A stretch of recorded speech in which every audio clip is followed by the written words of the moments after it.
Yan, bilhin naman tayo ngayon ng mga paa ng manok mga kabayan. Ari, ipapakain ko lang rin sa akin. Ipapakain ko lang rin sa aking sarili. Akala niya, nabili lang tayo medyo malalaki. Magkano po ang kilo ng paa? 140 lang, wala naman ang kilo ng paa mga kabayan. So, masarap din naman ito. Yan, malalaki. Hindi yan mga kabayan, haririn na tayo sa Basaysay at ito at ipiprepara na itong mga chicken feet na ito, itong mga paa ng manok na ito, ay kwarisma ay di nagpapamenos tayo ng karigid sa mga pang-ulam natin. Hindi muna mga karne, ay di yan ang ating naisipang lutuin, yung chicken feet na yan. Ayan mga kabayan, napakasarap din naman. Di sagana sa collagen. Nakawats na ng mga papagayaan niya at ating papamintahan din yan.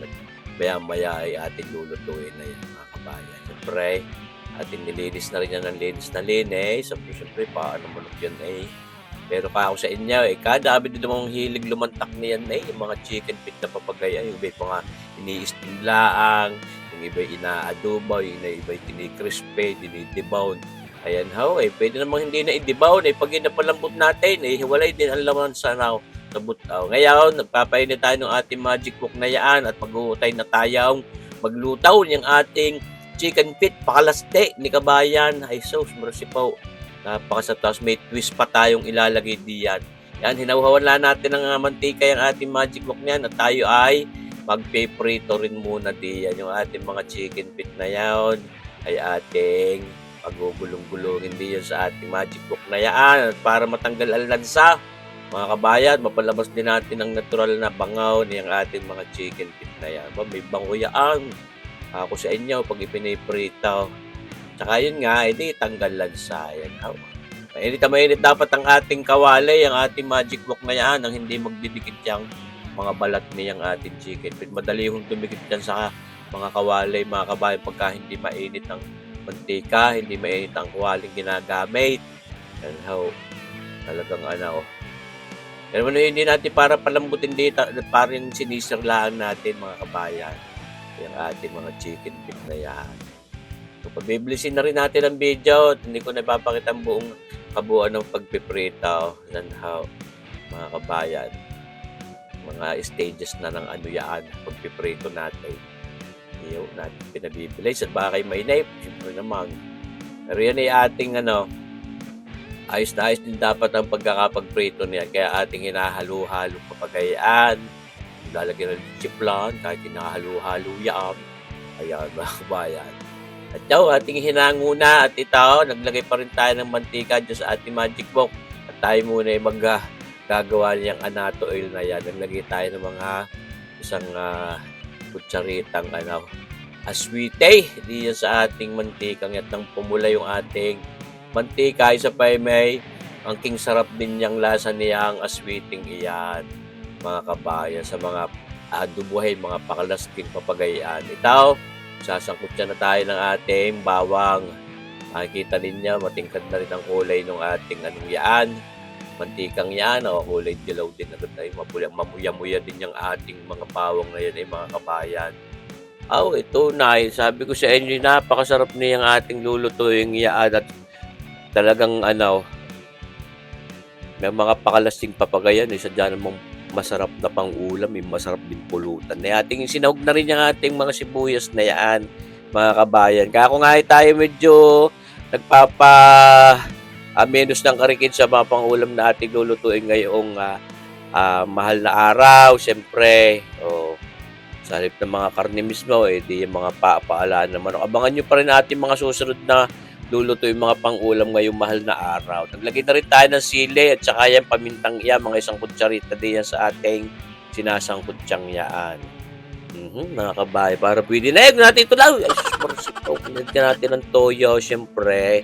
Mga kabayan, mga 4 na kutsarang toyo yung inyong nakikitang yan. Yung hindi na natin para as pa dahil yung atin namang mga chicken feet nilagyan na rin natin ng asin at paminta. Nilagyan din natin ng mga 3 kutsarang oyster sauce yan. Baka hanapin.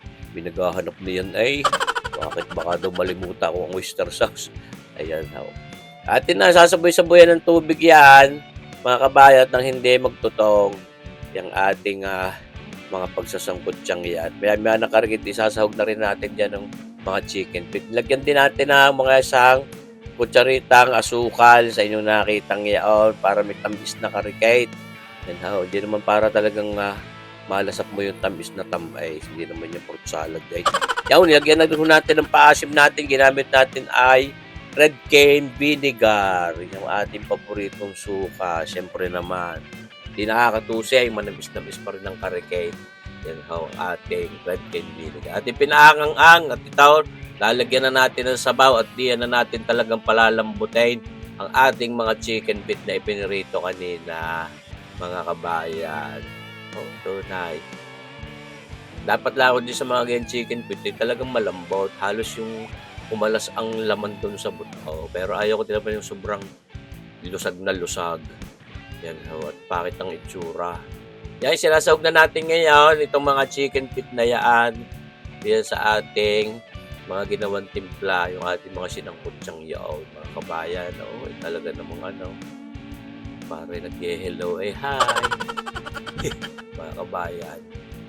Yan, may kaganda rin ang kulay. Gawa ng ating ginamit na aswete o anato, mga kabayan.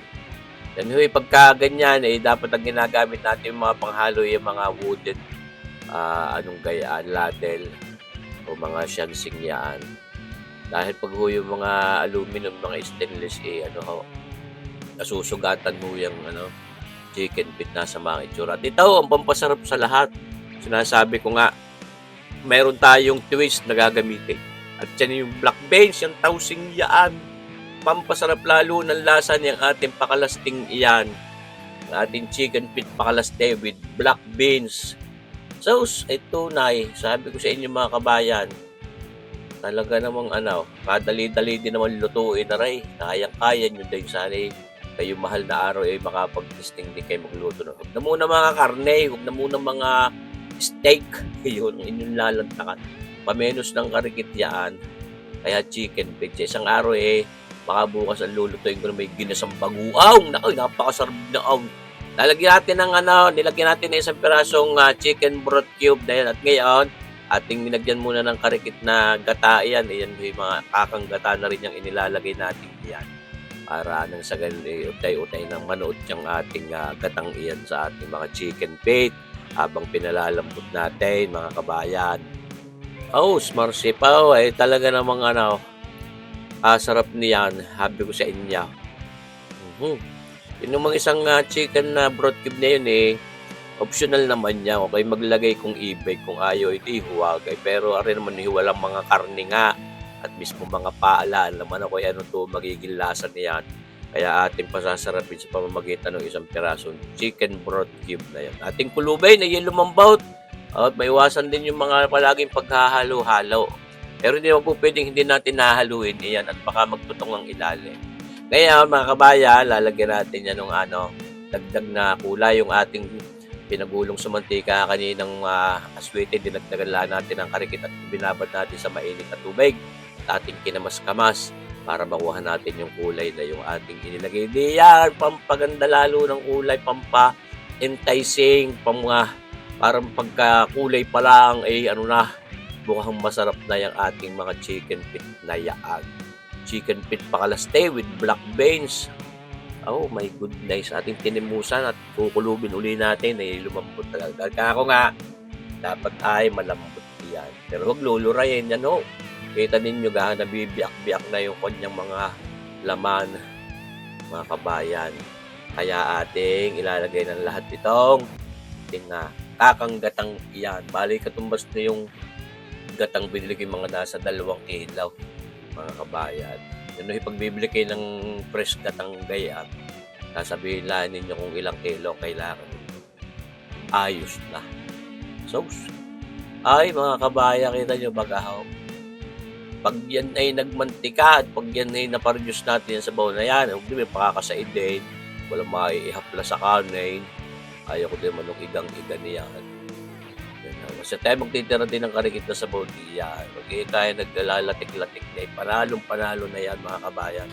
Atin nga patuloy na kinukulo, ba't patuloy na lambot. At ito, yung gustong mas maanghang, naglagay pa tayo ng 4 na pirasong siling maanghang na yan o mahanghang. Kung gustong mas maanghang ay di ngat-ngatin iyan. Pwede. Hindi na natin binasag at nang sa gayoy yung iba na may hindi to mahanghangan. Eh di yung mga gusto ngay mas maanghang ay di ngalutin iyang siling iyan. Pwede naman ding humingi pa kung gusto. Oh, kabayan. Kita nyo ba? Gayaan, halos malapit sa katotohanan yan. At habang yan pinapakita ko, gusto ko gambate si kabayang Nelia Gutierrez, taga Laurel, Taysan. Tsaka si kabayang Freddy Montoya na nasa New Zealand. Yan, luto na, pinatay na natin ang abaw. Niyang ating yat binaon ko na sa aking trabaho sa Scowl. Tanghaliang buyaan mga kabayan, ang ating pangulam niyang ating chicken feet pakalaste with black beans. Shoutout tuloy doon sa aking mga binate, kabayan Nelia Gutierrez ng taga Laurel, Taysan, kabayan Freddy Montoya na nasa New Zealand, at saka din kay Kabebe 412 sa YouTube na nasa sa Oman, pero siya daw ay taga Nasugbo. Shoutout sa iyo kabayan Kabebe 412 diyan sa Oman. Salamat sa inyong panunood mga kabayan. Sana subukan nyo din itong lutong ito. Tabangan nyo pa rin ating mga susunod panluto. Mabuhay tayong lahat. God bless!